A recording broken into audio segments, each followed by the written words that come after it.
Resibo? Sige, sige. Maglabas ng resibo kung totoo talaga na si Ido ay nanghingi ng pera. Para sa kotse po niya. Totoo ba na si Ido ay nanghingi ng pera sa sponsor?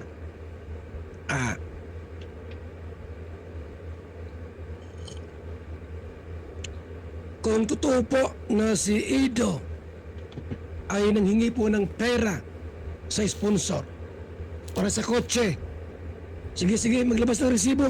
Sige na! Sa hangin, Sige na, sige na! minsan pag sariling tao Para malaman natin. kay matalo. Dito, bash doon para walang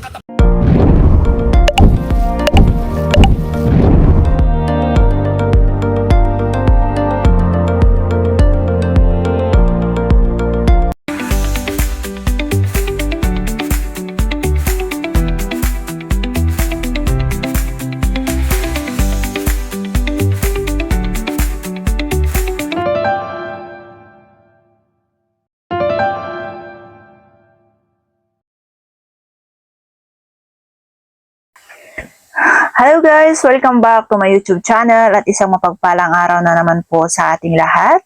Sana po ay nasa mabuti po tayong kalagayan, saan mang sulok ng mundo po tayo naroroon.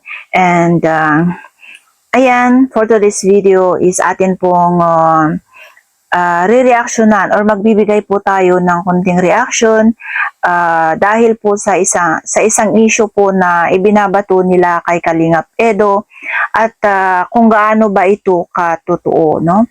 So bago po tayo magsimula is ayan, gusto ko lang pong batiin o i-shoutout po ang ama ng Kalingap na si Kuya Val Santos Matubang, Kalingap Prab, Ate Edna Vlog, Jack Tapia Matubang, at sa lahat po ng Kalingap Partners, Kalingap Reactors. Ayan, shoutout po sa ating lahat. At syempre, kung hindi pa po kayo nakapag-subscribe sa kanila, ayan, subscribe niyo po sila and support niyo po yung kanilang mga video.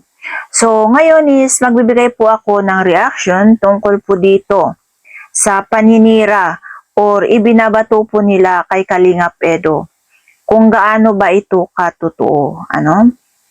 So ngayon kagabi is nag-live po si Kuya Val at eto nga po is hinahamon niya po kung sino po yung naglabas ng issue na ito na si Kalingap Edo daw po ay humihingi sa isang sponsor ng para daw sa kotse. Okay? So ngayon, ang hamon po ni Kuya Val dito is kung totoo man ito, no? Kasi ito po ay bawal na kahit sino sa mga charity vloggers, sa Kalingap charity vloggers, okay, na manghingi sa mga sponsor, okay?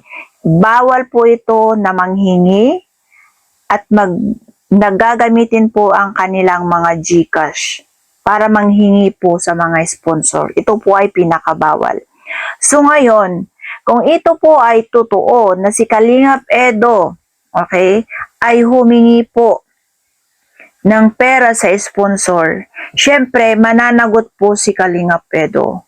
May parusa po yan para kay Kalingap Edo. Okay?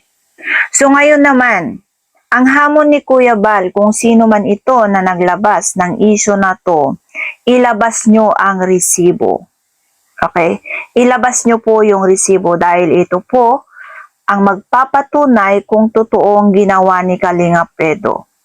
So ngayon, kung wala kayong mailabas na resibo or kung wala silang mailabas na resibo at eto naman po ay meron din pong parusa sa mga taong naninira sa isang charity vlogger, sa isang tao na wala naman pala itong katotohanan. Okay?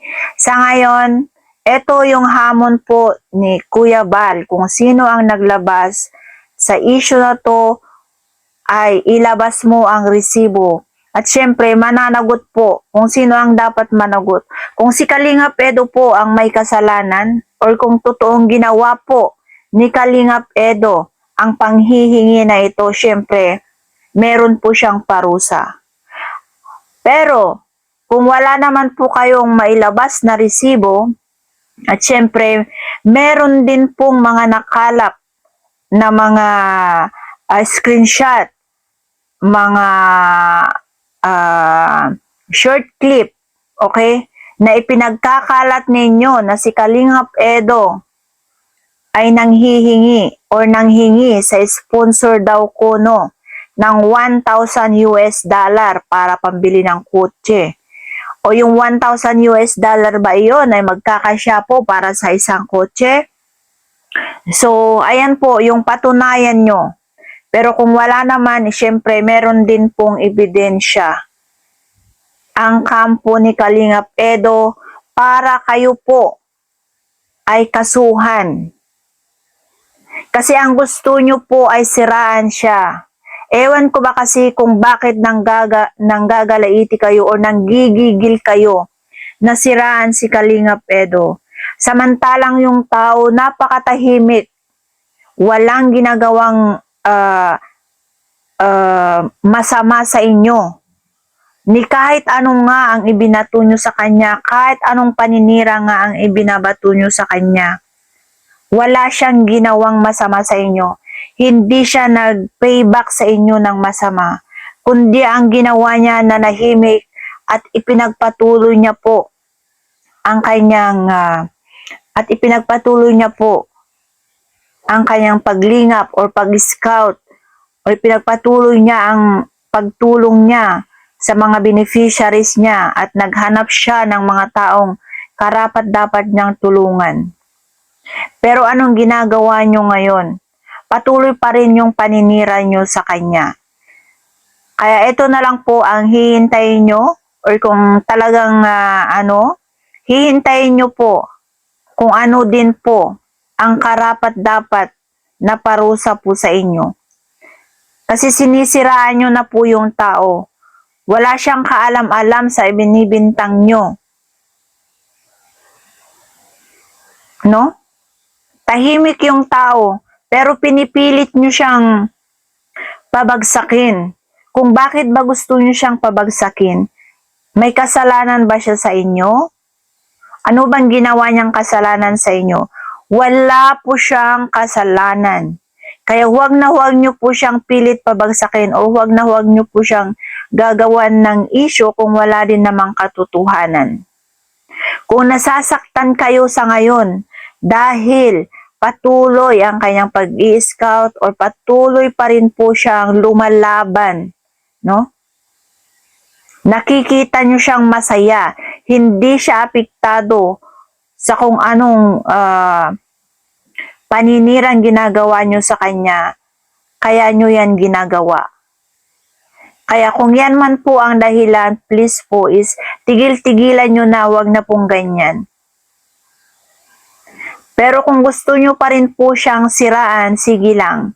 Kasi ngayon naman po is meron naman pong batas na bahala po sa inyong mag-deal sa inyo sa paninira nyo sa kanya. Hindi sila sasagot sa social media. Hindi sila sasagot sa social media or kahit saan man dahil hindi nila sisirain ang pagkatao nila para lang manumbat sa inyo or para lumaban sa inyo. Dahil kapag kayo pinatulan dyan sa social media, pinapakita nilang para silang kagaya nyo na walang pinag-aralan, na pati sa social media ipinapakita nyo kung gaano kapangit ang ugali nyo. So, ayan lang po. And ayan nga, pinatunayan naman po yan ni Kuya Val. Mula bata si Kuya Edo na kinakasama yan, hindi yan nanghingi na kahit 5 pesos, hindi daw siya nanghingi. Kaano-ano pa niya yan, tita pa niya yan, tito pa niya yan, pero never siyang nanghingi. How much more pa kaya kayo na hindi niya kaano-ano, sponsor lang kayo, supporter lang kayo, manghihingi pa kaya siya? Ayan ang napakalaking tanong. Kung nakaya niyang gawin yan, so ayan, eto po, hihintayin po namin yung resibo kung gaano katotoo na siya po ay nanghingi. At kung wala naman po kayong mailabas na resibo, so it means yan lang po ay gawa-gawa nyo lang, talagang gusto nyo siyang siraan. Kung bakit laking galit nyo sa kanya, samantalang siya naman is kalmado. Wala siyang ginagawa. Ayun nga lang kasi hindi kayo masaya. Na masaya na siya. No? Na naka-move on na siya. Kaya pilit nyo pa rin pabagsakin. Wala naman po siyang kasalanan sa inyo. Pero ewan ko, bakit hanggang langit ang galit nyo? Kaya ito na lang po yung hintayin natin, yung hakbang po ni Kuya Bal kasi nagsimula naman na po siya at sa lahat po ng mga naninira o ng babalahura, sa Team Kalingap, ayan, hintayin nyo po ang karapat-dapat na parusa para sa inyo. So, yan lang po ang reaction po natin tungkol po dito sa issue na to na ikinakalat na naman po ng mga antay na si Kalingap Edo daw ay nanghingi po ng pera sa sponsor. Okay? So, hihintayin po natin ang next update po dyan. At ayan lang po, maraming salamat. At syempre, ipagpatuloy pa rin po nating suportahan ang mga charity vloggers natin na mga ito. Kasi dahil po sa kanila, marami pong natutulungan na nasa banig ng kahirapan. Kaya sa mga hindi pa po nakapag-subscribe, ayan, mag-subscribe na po tayo sa kanila. At syempre, huwag po nating i-skip po ang ads para po huwag na rin po nating i-skip ang ads. At ito po ay malaking tulong na rin po ito para sa mga beneficiaries at syempre sa mga taong nangangailangan pa ng tulong. So ayan, maraming salamat po. Bye-bye and God bless.